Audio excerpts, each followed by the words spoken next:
Cool. Well, We're hello, back. We are back. We are back. And now we're finally out of like summertime. So I feel like pod consistency is going to be here till Yeah, for a minute now. It's just tough in the summer. There's always like so much going on with stuff. And yeah, 100%. so I I think this is the 60th pod, right? think this is number 60. That's pretty rad. So we're goal is 100 until Yep. you won't hear from us. Exactly. Exactly. But yeah, summer's always busy. Kids, vacation, this or that, holidays, enjoying life. It's kind of what it's all about. So Exactly. it's all good. Well, one I know we got a couple topics, and one of the things we talked about before is like the Google like antitrust lawsuit case and everything. Yeah, We let's jump literally into just it. got a ruling. So maybe we can start there. Yeah, let's go for it. All right. So I thought this was there's a lot of like interesting stuff about this, but um I just pulled up an article, CNBC article. Google stock jumps 8% after search giant avoids worst case penalties in antitrust. So essentially, they kind of highlight a couple points, but I think the big headline everybody was thinking is like, is Chrome going to get ripped out of Google? Are they going to have to divest from Android? I know there was like a bunch of different options of like potential breakup scenarios here. None of that happened. So federal judge ruled against Google, or ruled that Google can keep Chrome browser, but will be barred from exclusive contracts. This judge's decision came nearly 1 year after he ruled Google illegally held a monopoly in internet search in this landmark antitrust case. Google pays Apple billions per year to be their default search engine on iPhones. Shares of iPhone maker rose 4% after hours. Curious, Steve, like what your thoughts are, but I think a couple things that stood out to me immediately was that Google will be barred from exclusive contracts with like Apple and I guess other potential companies or device makers. But it was funny, like the way in which they worded it, where it's like they could still pay Apple every year moving forward, but it can't be like an exclusive deal. So like I don't really know what that means, but it's essentially like, hey, you can keep doing what you're doing, but it just can't be exclusive. So then I would assume Apple's like, hey, whoever pays us more would win that bid, and like who's going to pay $20 billion a year? You know what I mean? So like, Right. it's kind of an exclusive in that sense, but it's not.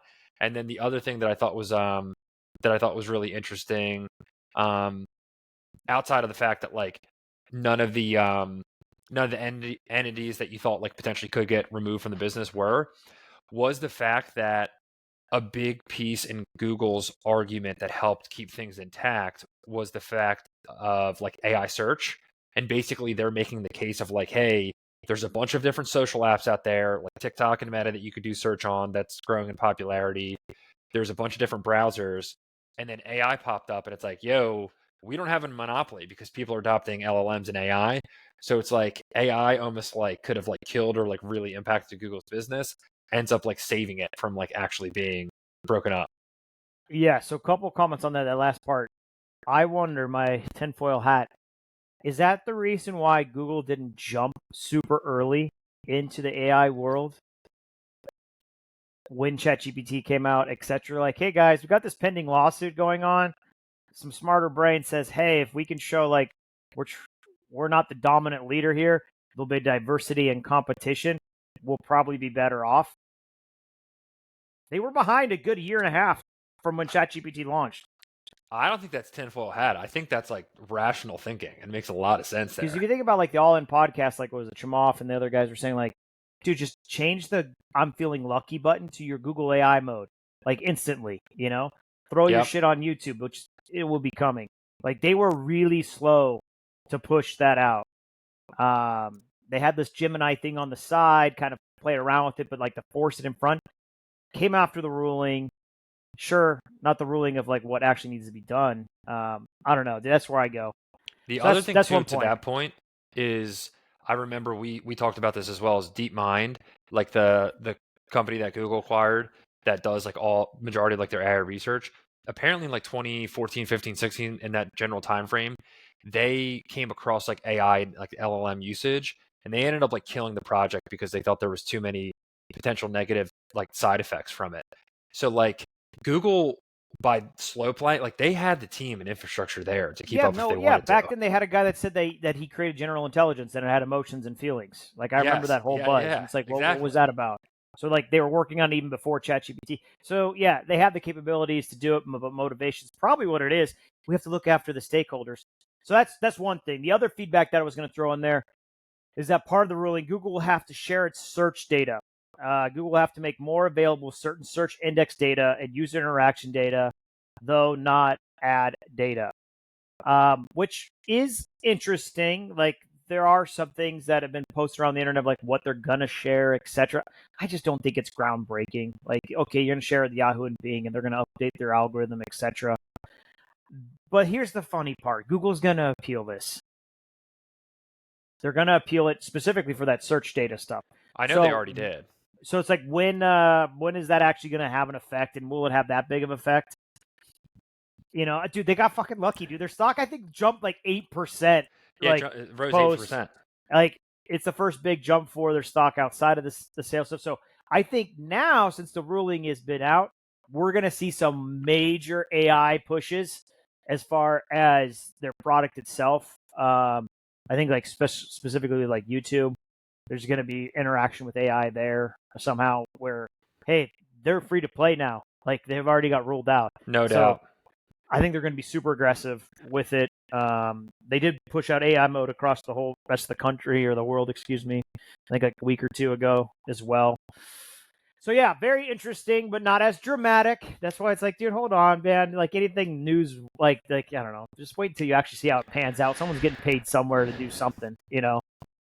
I'm right there with you too on like on the search side of like the search data because I saw that and I was like, that's interesting. If like all these other companies are going to get their search data, but to your point about it, it's going to be relitigated and like they're going to appeal it, which they already have, which is going to delay things for them. And then it's probably going to get to the point of like, okay, then what you're going to share, it's probably just going to get so watered down that it's like not that big a deal. And like any data they do share was kind of like, yeah, we kind of like already knew this, took this into consideration. Yeah, I mean, I wonder what other competitor or other companies feel like, you know, like with this ruling, you know, Bing and etc. They're like, dude, you guys got off. Like, It is really really crazy to think of like and you the can't tell me it's not political either. Like I feel like if it was still under a different administration, they were kind of cracking down more on monopolies, etc. It's like, man, I don't much more know. It's so likely. weird. You know, is it a bad thing, a good thing? I don't know. We'll see. But I do still think that Google slow played the AI, I could so they totally see couldn't that. get not, so they wouldn't be flagged for it. I So could now it's totally see back to that. the races. So probably not a bad time to invest in some Google stock because nothing's stopping them at this point. No, it is. It is just. It is pretty crazy just to think that that Apple makes $20 billion a year off that contract. Like literally, like just yep. Like that'll be the default option, and they just are getting $20 billion a year from that. Yeah, I think that's a weird one with Apple. They made it some sort of decision. I mean, they're probably way smart people that know the history about this more, but it's like they stuck with like their operating system and the actual physical phone. Like they did not want to go into other products. Like so No, long, man. I remember for such a long time, we're like, oh man, Apple crawls things. They have their own index. They should just launch their own search engine. But that's a whole different ball game, you know. and I They feel kind like of you're stuck seeing to it. that play out with like this AI stuff of like Yeah, it's they're doing not the same always the thing. best, with like search results sometimes. And don't get me wrong, like it is, but it's also like I feel like seeing AI, like LLM stuff specifically play out, shows what a legitimate business Google has built and how they built such an incredible service with like indexing and finding information online. And Yeah, like as we said plenty of times, ChatGPT is essentially Googling for a lot of its responses and answers anyway. Like it's just pulling from that index. So it's like the foundation that they built with search is just so ridiculous. yeah. That's probably a good segue to the other story. That That's what I was kind of thinking. why don't you roll into that? You talking about the Spark Toro one, Uh like some huh. of that research there? Yeah, So yeah, I have this one pulled up, and essentially it's Spark Toro. We've given Rand Fishkin a bunch of shout outs here, founder of Moz, legend kind of in the SEO space. Um, Essentially, so new research shows that 20% of Americans use AI tools 10 times a month, but growth is slowing and traditional search hasn't dipped. So I think the kind of like main takeaway here is, and I can link this in the show notes, is they've done this larger analysis, and they use what this company called Datos. It's a SEMrush company, which is interesting because they say who uses multi-million device panels that helps power like a bunch of different research. So like they basically collect a ton of clickstream data online, and it essentially just kind of shows from like January 2023 up until June 2025 that like search has basically remained even and steady throughout that entire time, whereas a lot of like daily usage within AI and how many times on average users are querying AI is slowly decreasing over time. I'm curious what your thoughts are on this one, but essentially, they also have a graph here, which is kind of interesting, that shows how many sessions per week did users use Google search pre ChatGPT, which was 10 and a half times per week. Um, and then post GPT, it's 12.6 sessions per week on Google search and 5 sessions a week on ChatGPT. So kind of shows the correlation of like once ChatGPT was released, Google search actually increased in overall volume of queries here. So curious what your thoughts are. I definitely have a couple takeaways, but yeah, what are your main thoughts here? What was the time frame of that increase for Google specifically? January 2023 to June 2025. I wonder when that velocity, like if they show, because I could see like AI overviews and how Google has become like the one box answering machine. People might Yep. be using it more, you know? Yep. And like there's that great decoupling that happened that says like, oh, search volume is going up, but like clicks are going down. So I could agree that probably in this year Google has had more searches because of AI overview. It's the better one box, etc. So it's like people are using it more and they like what they're seeing. But I don't think it really shows like, well, what's the click data? Like Exactly. what's that? So, but I I do do think agree. It's kind I of like do. a missing piece there. Yeah, it's like I telling half the story. Yeah, exactly. It's kind of weird, like probably purposely. But I mean, I do think the data shows like, hey, AI is still a threat. It's not like quadrupling over month. But man, I don't know. I'm tracking it in my client's analytics. I've got an AI report. It's just referral traffic from ChatGPT, Perplexity, all the main ones that show up in GA. And I would say most clients, it grows every single month as far as seeing more sessions coming in. Is that adoption, better placement? I'm just going to go with adoption right now. It is growing. I'm actually seeing conversions coming through. The quality of traffic is actually super high coming through.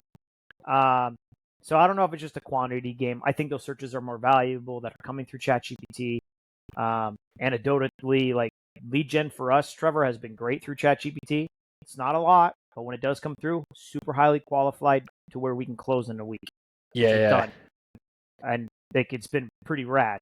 So I think there's a balance of even just for business impact, like, hey, okay, it's not taking over the world, but those people that are searching through ChatGPT are way higher quality than Google.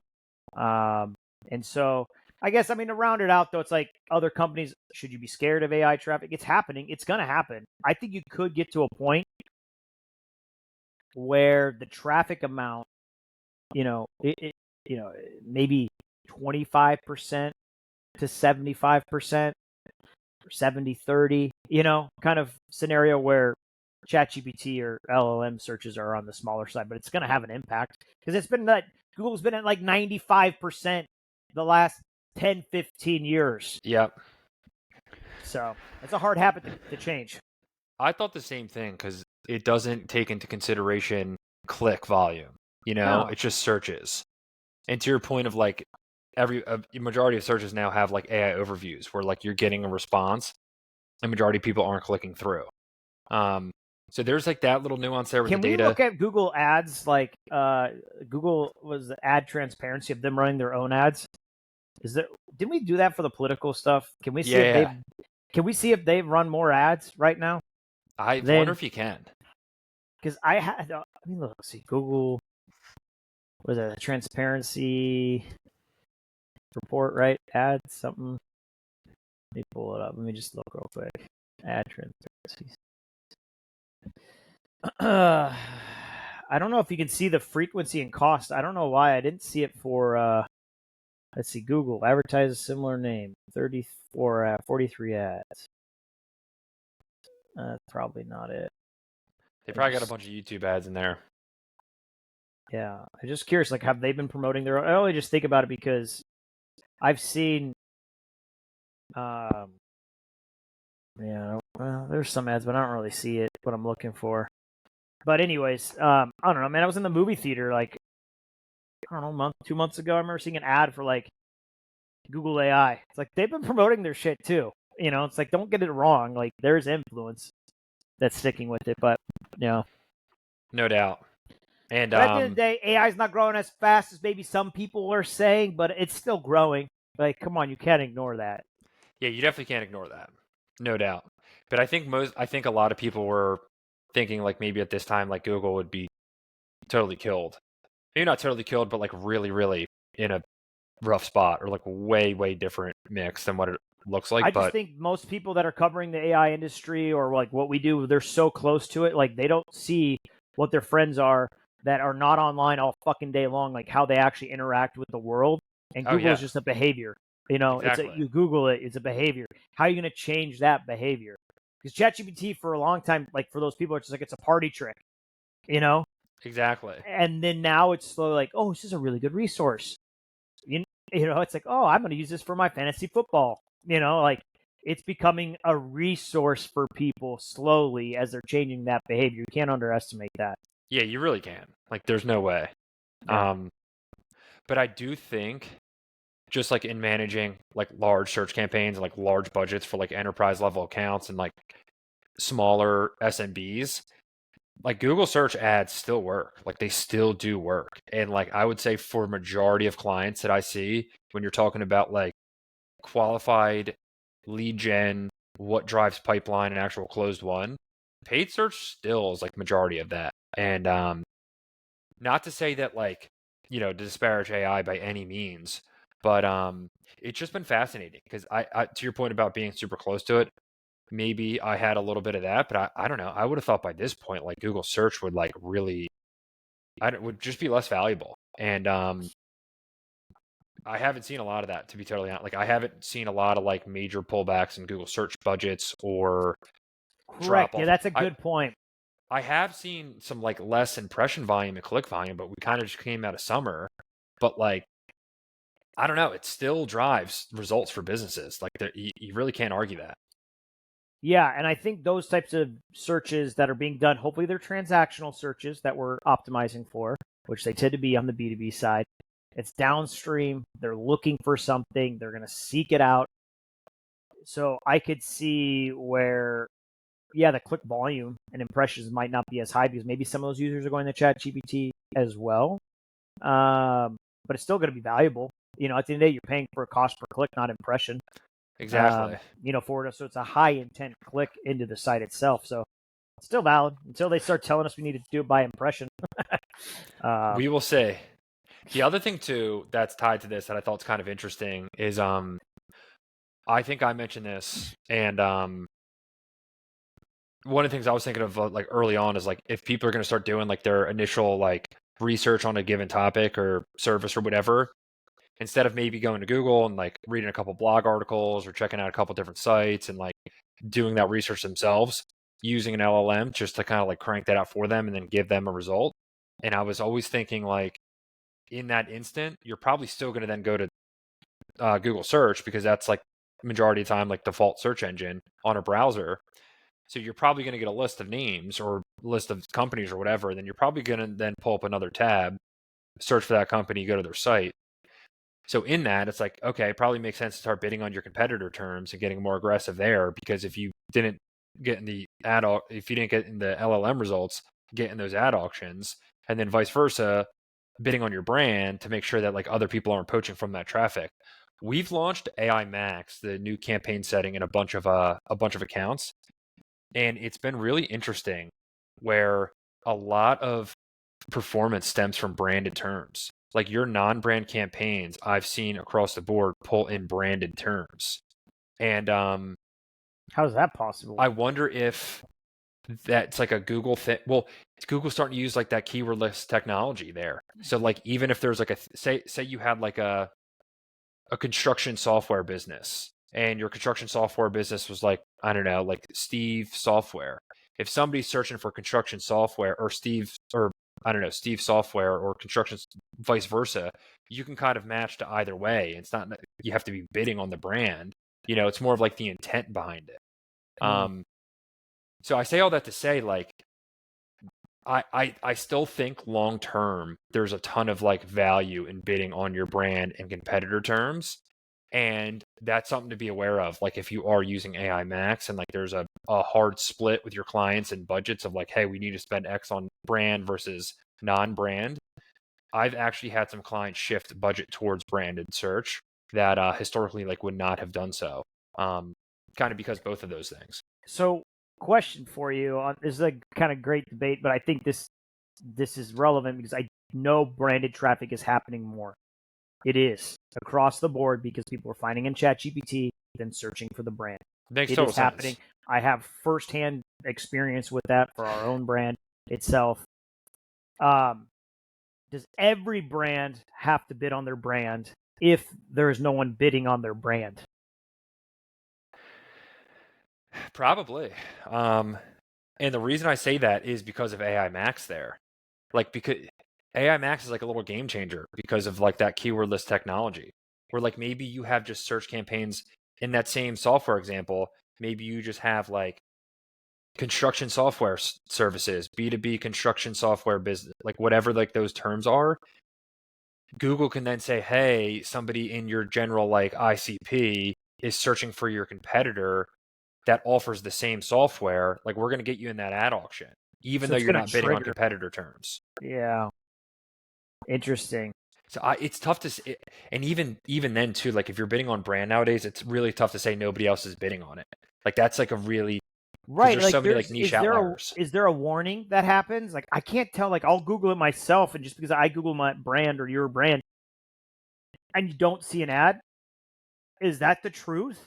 No, because you also got to think Google has so much data. They're probably like, he's not going to convert. Like we're not going to, Right. So like that's like it's they a pick up shadow on that. traffic. Like how do you check that? How do you check if your brand is being bid on? Like what's the best way? It's really tough. You could do searches yourself, have people on your team do it. You could look at like auction insights, like if you are bidding on brand to see But if you other have brands to are bid bidding on on it. it. But you have to bid on Exactly. it to get that data. Exactly. Like even the third-party tools like SEMrush or Ahrefs, they do a shit job on the paid side. That's actually Yeah, really it's bad such a these days. crapshoot. It's Yeah. worse than anything else I've seen. Like it's actually gotten worse since the personalization and stuff. So there's no true way to monitor your brand if someone is actually bidding on it, unless it's like a super saturated campaign and you just see that they're dumping a shit ton of money in it. Exactly. But like these one-offs you're talking about, like Steve Construction Software, even though this person's not bidding on it, but we know that Steve Construction Software lands in the realm of what the non-branded terms are that they are bidding on, and this person searches for it, it could be super unique case. We're gonna drop an ad on top of their site, from a competitor standpoint. That's 100%. scary. I literally just had this happen a couple weeks ago. One of our clients, they essentially like one of their competitors was using some like ad copy that would like called out like our client's brand name and said something like we're better than, like it was honestly like Oh, they really actually corny. put it in the ad copy, and that's And they not allowed, put the right? brand name in the ad copy. So then they flagged it. And the owner of the business is like really close to like just like marketing and ad spend in general there. Knew I don't know if he like knew the like the other management team, but like was friendly. I don't know. It sounded like they had correspondence Yeah. before. Reached out to them and said, "Hey guys, can you stop bidding on our brand name and stop doing this and stop using like our name in our ad copy? Otherwise, like we're just gonna have to flag it." And they said like, "Oh, like so sorry, like didn't like we have an agency managing campaigns, didn't realize we were using that copy. We'll get it removed right away." They removed the copy, and then they still showed up in like the competitor. Like when they searched their brand, they were still bidding on their brand, but they said the whole time, "Hey, we're not bidding on brand." So it kept going on where their ads would then continue to appear. They removed the the call outs of like the brand name, but it continued to happen. And basically they were like, hey, like we do use some broad match keywords. Like, I don't know if that's triggering ads in there, but like, we're not bidding on your brand. So that's like a really good example of like, you could just start appearing because it's like broad match and this keyword list technology. It's like, hey, this is a relevant business. Yeah, I mean, I guess AI Max might be different because they're going to do the keyword list technology, but let's say your brand itself, like in this analogy, the reason like Steve CRM construction software, like that, I actually use the non-branded terminology in my branded term. All of a sudden, that's free game for broad match, Exactly. For it. Also, that makes sense from a technical standpoint. Unless they put a negative keyword in, you'd have to express that to do that. Can you do a negative keyword in the AI Max stuff? Yeah. So that's the only way you would be able to tell that scenario, like, okay, well, we put a negative, but negative keywords aren't always guaranteed. So I was literally just going to say just that. a little That could secret also get for pretty anybody tricky. that's listening this far, 25 minutes in. Negative keywords don't always work. Nah, they really don't. So I guess the only other way that I could think of potentially seeing or monitoring if your site's being clicked on or being bid on from a brand perspective, and it's going to have to be at volume. The only way I can think about you can monitor it is in Google Search Console, looking at your branded traffic that comes in and your click-through rate. If you see a drop in your click-through rate for your brand, which you rank number 1, something else happened. That's a really good indicator. That's the only other way, but you got to do it at volume, right? That's got to be a pretty big campaign to come in because Google Search Console limits the amount of data that comes in if you're not a big brand, etc. Or if it's not happening all that much, Trevor, and it's super unique per user base, you're not going to see that blip come through because it's an average click-through rate. You're not going to be able to do it. So it's got to be a pretty big aggregate to see that shift. Because honestly, I have seen it where certain scenarios where we're just working on the SEO campaign for a client and another company's working on the paid media site. It doesn't happen all that often, but it does. And then all of a sudden, the paid media team launches a branded campaign and my organic traffic just fucking tanks. No doubt about it. And you're like, okay, hey, I'm not trying to take branded traffic as the winner from an SEO perspective. It's always non-branded. But I have to explain why their organic traffic in general dropped 25%. I could back it up looking at Google Search Console and branded traffic still good. But I have seen that like drop down. It's like, hey, you're kind of changing it out. So it's a good open discussion. It's like bidding for your brand, etc. There's certain scenarios to it. But yeah, it could make sense to do it, to safeguard it. It's always been like a touchy topic with people, and like I totally get the argument of like kind of BS to like have to bid on your brand because it's like it's your brand and like somebody's searching for you. Totally understand that, but like it is what it is. And I think in this world of LLMs, like brand and competitor terms are like going to be so much more valuable than some of these non-branded terms. And I would never have thought that. There could be a point in time. All right, check this out. Hot take or weird take or fucking my brain is firing off. So there could be a point in the near future, in the distant future, maybe not that far off, where Google is just the yellow pages for brands. Right? You're searching for a brand. That's what Google is good for. They'll find the brand, but only branded searches. Because what's going to happen, all that non-branded searches and research is going to happen on the LLM side. And then when they want to go find the brand's official website, maybe because the LLMs don't do a great job at it for some reason, that's what Google's for. It's just a yellow book, No like, for it all, but just for brand-related terminology. Maybe. Could totally see that. Because that's where it comes down to is like people are still going to try to find your brand. They want to search for you. They want to find who you are, how you found out. Like, dude, I'll tell you, once again, we've had someone on the East Coast do a ChatGPT search for services that we do. And then they came directly into our website from a Google organic search for our brand. I'm like, who the fuck knows our brand in Boston? Like, what's influencing that? I would expect in Southern California, specifically San Diego, people know us around here. Well, not a lot, but some people do. Nothing crazy. Yeah. It's like, what the fuck is that? Why do I get a branded search, direct homepage visit that I can look at Google Search, correlate with the time, like it was a branded search? Like, what the fuck is this search in Boston for? Like, who's aunt or uncle that knew about me? Or, like, it's more like a referral. Right? I'm like, where the fuck did this come from? But you track it down, you talk with an individual. Literally, it's like, all right, I did my research on ChatGPT, and then I just went on Google to find your official guys' website. Came across it, and it was like literally the session I could track. It was like homepage visit, checked out one of our service pages, converted right there, boom, done. Super high qualified lead, closed in a week. Great deal, going to be a long-term partnership. Like that I could do all day long. That's kind of the best part about ChatGPT traffic. It's going to be super qualified. But you got to have that story. So it's like in our CRM, we don't use anything crazy for our sales tracking. We don't use HubSpot. We just don't have the volume. Not needed. We use like basically a glorified like Trello board type thing. There's a service through Google that has that. That has different stages, but we have our attribution tracking, and one of the attribution tracking is like ChatGPT, is one of them. And I could see quite a bit of the deals that we've closed in the last. That one I gotta switch that one. It was ChatGPT. Has been a handful of times for sure coming through. But it also correlates too with a lot of directories too. ChatGPT and LLMs are sucking up directories like big time. 100%. Be it the G2s of the world. They're out there and they're important to be on. That's how they're kind of gaining references. But man, I've seen like SEO companies starting, or not SEO companies, but services starting to pitch the whole like brand mentions on listicles. Like it's gonna spam that one thing that SEOs are good at, and I wouldn't say all SEOs, but like just fucking the industry. It's super annoying. But like they see one little kink in the armor, or chink in the armor, kink, well, probably kink. Sorry. Whoops.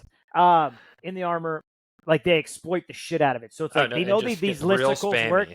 So they're gonna spam the fucking index, and then ChatGPT is gonna have to figure out a way to filter that crap out. Google hopefully will figure that shit out and filter it out. But yeah, we're gonna see where that comes through. But still, at the end of the day, good organic rankings in good genuine places will get you good rankings in ChatGPT. It's true. Maybe that's a good place to transition to maybe the last one here. Why don't you tee this one up here from Danny Sullivan? Tee it off. Yeah. So good old Danny Sullivan. He's been in the digital marketing SEO world for a long time, longer than Rand. Like this guy, he's an OG. He's been at Google for a bunch of years, right? Well, before that, he had his own service. It was before it was search engine land. He was part of it, etc. Like he was part of the industry, like super early on. But then he eventually retired from all that stuff, and he went into Google as like a search liaison kind of contact for it all. So, anyways, he then retired from Google, but now he's back in the scene. I don't know. It's a little weird, but anyways, he was speaking at he's a former search liaison for Google. He was speaking at I think a conference. He was a keynote speaker at WordCamp 2025. And the big buzz around the SEO industry are all these different acronyms for optimizing for AI. GEO, AEO, you call it. It's out there. I hate it so much. You hate it, dude. I've been in the SEO world a bunch of time. This is like a new one. So like GEO stands for Generative Engine Optimization. Like how do you game ChatGPT to get higher rankings, etc. And his whole point that if you're doing good SEO, it is then theoretically good GEO. That's the bottom line. Like there is nothing new that you need to do for ChatGPT to get higher rankings. Like do well in the search engines. LLMs learn off the search engines. You're going to be just fine. So it's just the snake oil salesmen that are out there that are selling that, or even like internal. Even it's crazy too because like this terminology of GEO, etc. There's been a lot of like internal marketing teams that have attached like, oh, I need to do this. This is the new hottest, latest term. We need to find someone that does this and SEO. And it's kind of weird. Like I'm interviewing for the SEO position or the GEO position. Well, the GEO position is the SEO position, but sometimes they're not really looked or distinguished because of that. Because I think it's a lot of the bullshit that people are selling out there that it's a separate thing or separate strategy. But if you have good fundamental SEO work, it covers anything that GEO would be. And I think that's been like one of the most annoying things about like AI and LLMs is like this rise of this like geo topic, because I feel like we've had a similar conversation on this podcast in the past about like this whole topic, and I've had so many conversations with so many people, and like whenever you get down to it of like, okay, like we're talking about like geo right now, we're talking about like, hey, we're gonna pitch client on how to like improve geo, how to get more AI searches, how to be AI search forward. And then you hear people talk about like the plan of attack, and I'm like, dude, I really don't know how that's any different from what best practices in SEO are. Like, And I that's don't. fine. It's like what That's came fine, but first? that is What came fine. first? The search engine or the or the LLM? Just pretend that the LLM started first, and it's GEO. This is what we're doing, and you just sell it as GEO. Exactly. It's But I don't know. For what it's worth, I almost feel like I almost feel like you would instill way more trust with a client to be like, look, geo is kind of bullshit.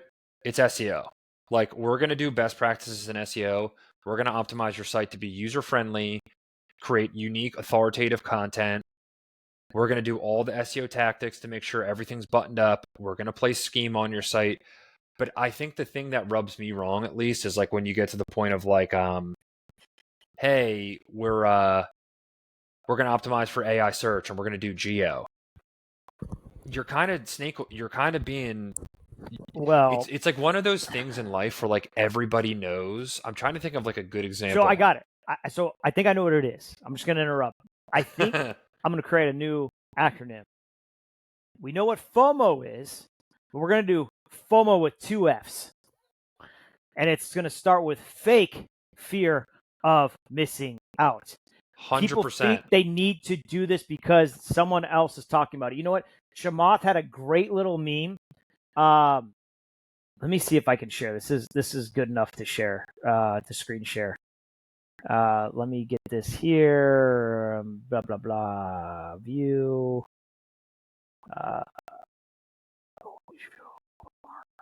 Okay, so let me just pull this up. I thought so. We're just going to replace this, and it's going to be right on par for what we're talking about here. Let's see, window, Chrome tab, Chamath. Okay, here we go. So you can see the meme now. It's great. It says, "Who are we, CEOs? What do we want?" This says AI, but we're going to replace AI with GEO. So we're going to start from the beginning. Who are we, CEOs? What do we want? GEO. GEO to do what? We don't know. When do we want it? Right now. That's fucking perfect. That's spot on. They don't know. They just have a fear of missing out, but it's fucking fake. And that happens all the time. I mean, it's secular. Something new pops up. You don't want to, like, because they don't want to have like a mistake, like, oh, I missed the boat on this, but it's just fake because a lot of people are selling into that fear. And it's just fake. It's like all these GEO tools, etc. It's like, have you heard this? Or like, man, you go through LinkedIn, that's all you see. That's all you see. And I feel the same way. And yeah, I don't know. It's just Until I don't know. something changes that like really has data that shows it, etc.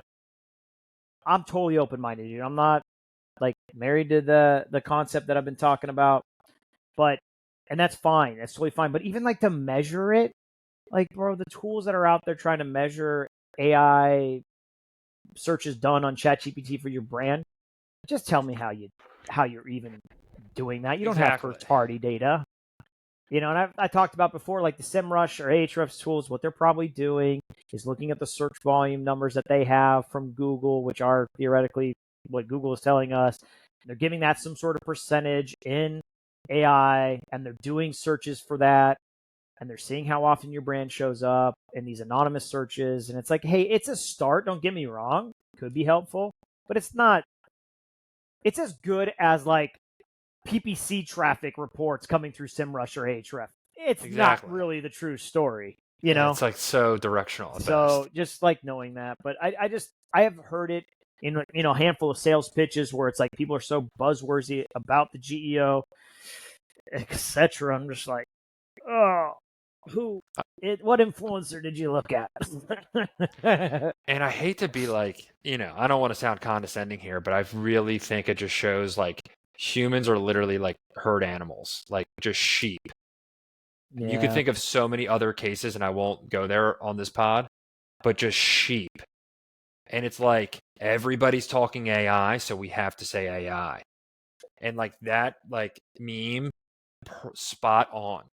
And I come across so many brands now that we work with and so many different businesses that like just force AI. Like we're an AI first company, we're an AI first product. And then you get to it and it's just like you just have like a ChatGPT plugin that like has like a search function. Like that doesn't mean like you're an AI first company. But to that exact meme of like for what? Like why does that have to be a main focus for you to like get AI in that product, get it in there, and then we'll like figure it out. It's just like I don't know. Buzzwords. It's the so funny part is it's marketing. It's what it is.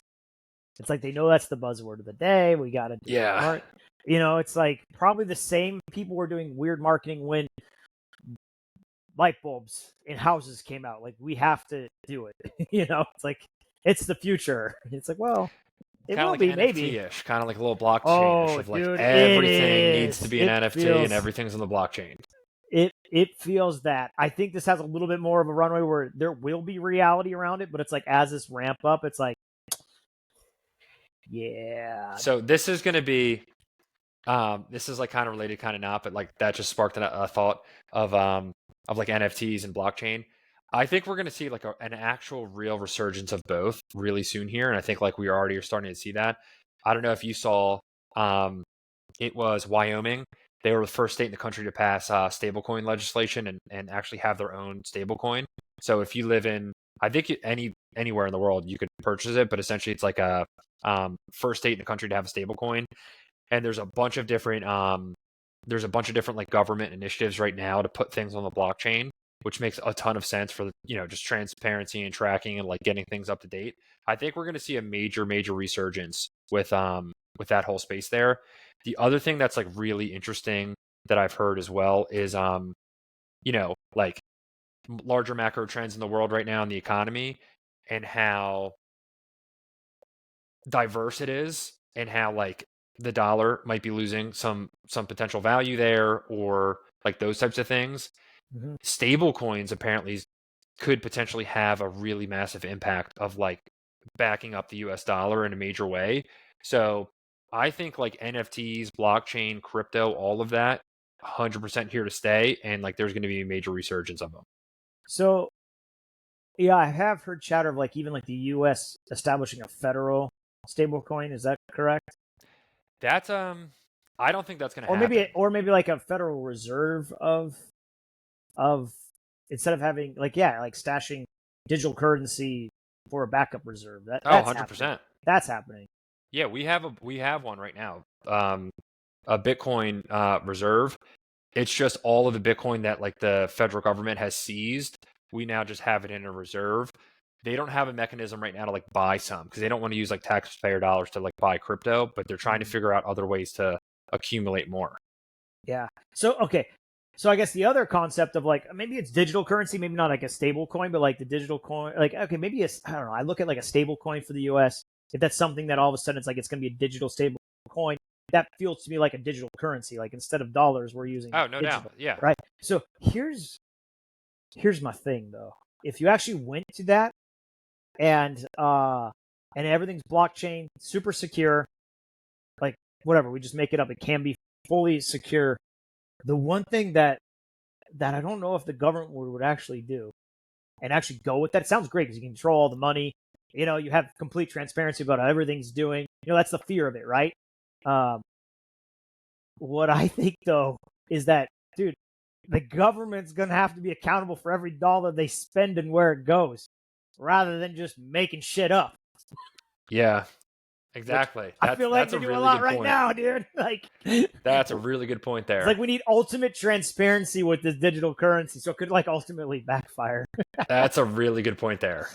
Yeah. Anyways, just random thought. But I totally think we're going to see like a resurgence of NFTs here pretty soon. And dude, I got to a point a couple years ago when it was really hot on the Bitcoin NFT side of things, mostly just on the Bitcoin side of things, that we were considering taking payment from clients in Bitcoin. would have been a smart move, Steve. That would have been a pretty interesting one. Would have been a smart move. Clients that are hip enough to actually have Bitcoin to transfer it out, like, hey, let's go. Because it could be an investment, for it all, plus or minus, in a way. I remember I worked at we had Will on the pod, who's CEO of Seer. I was so close to like making a recommendation there to be like, yeah, we should get some Bitcoin on the balance sheet and like you should invest in this. And that was like 2020 at the time, 2019. Bitcoin was like 8K, 14K in that range. And like, dude, that would have been like such a good investment at that time. But yeah, it's really interesting because I know there's a bunch of businesses now that have like crypto reserves and Bitcoin. I think that's a really like right now, especially if like you're an agency and you're like sitting on some cash. I think that's like an interesting move there. Totally honest, like we've done that. Like we have a little fund in place, and it's mainly Bitcoin and ETH. But if you have a little extra cash, I don't know. I think that's like an interesting move for you. Interesting. How does that work from a business logistics tax? Is there any advantages to that, or just literally just moving money? I've honestly like I couldn't speak to like the. Yeah. I mean, you could probably like get like a write off for like just general like some type of like I actually don't know that piece there. Yeah. But it's more of just like a cash appreciation piece, honestly. Sure. Yeah, where you more than anything, cash. Like yeah, trying to outpace of like what your money market fund would high be. yield saving account of 4% a year. Is that really worth it? Versus exactly, it's something like potentially a little bit more there. Well, it says might as well just put it in gold, right, or something else. I don't know if you saw, and we could wrap here. But let me pull this up real quick. I don't know if you saw the spike in gold that just happened. I actually think I saw this morning. There was some reason for why it. What? Hold on. If I just search gold value in Google, it doesn't give me the freaking price chart? That's dumb. So this was in the morning brew. Gold price. Oh yeah, and there were a big spike. Massive spike. They were talking about a potential a new Fed chair and like just some changes at the Fed there. And then there were some updates there. Goldman Sachs predicted this week that if the Fed independence is damaged, dollar confidence could erode, sending the price of gold, a safe haven asset, spiking to 5,000. And it was just at a previous high of like 3,600. Gold has just been skyrocketing for the past 5-7 years. And yeah, now to gold is close to like $5,000 right now, which is crazy. Yeah. That's pretty wild, man. Pretty nuts. Yeah, we got like so many interesting times going on here with like AI and like all of these shifts. And then gold just seems so about like stable, No doubt. Yeah, gold in 2015 was like $1,500 at its lowest. I guess maybe at the lowest it was $1,000 in 2015, and now it's at 36. It's crazy because I remember growing up, there was a bunch of like we buy gold places, and I was like, "Is this like?" It just seemed like such a scam. It just like the look and feel of all those buildings. We buy gold, it was a scam for the people that were selling the individuals their gold. They needed it for other more non-good reasons. It's like kind of pawn shop. Yeah. But the people that are buying gold, it's like, hey, you got this asset on plat. Dude, I had a friend. I give him a shout out. He knows if he's ever listening to this. Motherfucker would just buy gold bars. He's probably sitting on a good chunk of change right now. Yeah, he's also early mover into Bitcoin stuff too. But I always think though about that of like if you own physical gold, how that's like cool, but at the same time, like I don't know if you like have Bitcoin, like you could buy and sell pretty quickly. But if you have gold, like you're literally physically transferring gold to a place to then sell it. Yeah, like that's I don't know that part's like a little tougher. Yeah, makes me want to go. I mean, then it's like, hey, let's go to a mountain and go dig some gold out and then you get per ounce, like, holy shit.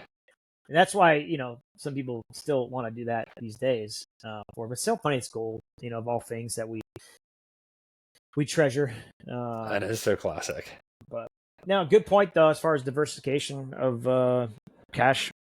It's Smart. definitely something interesting to think about there. Yeah. Well, cool. Let's call it there then. I feel like we covered plenty. Yeah. No, great pod, man. Yeah, I'll get some shorts out in the next week or so of this, and we'll get it posted next Friday. Yeah, and we'll get back into like a consistent schedule here. Cool. All right, y'all. We'll call it there. Yeah. All right.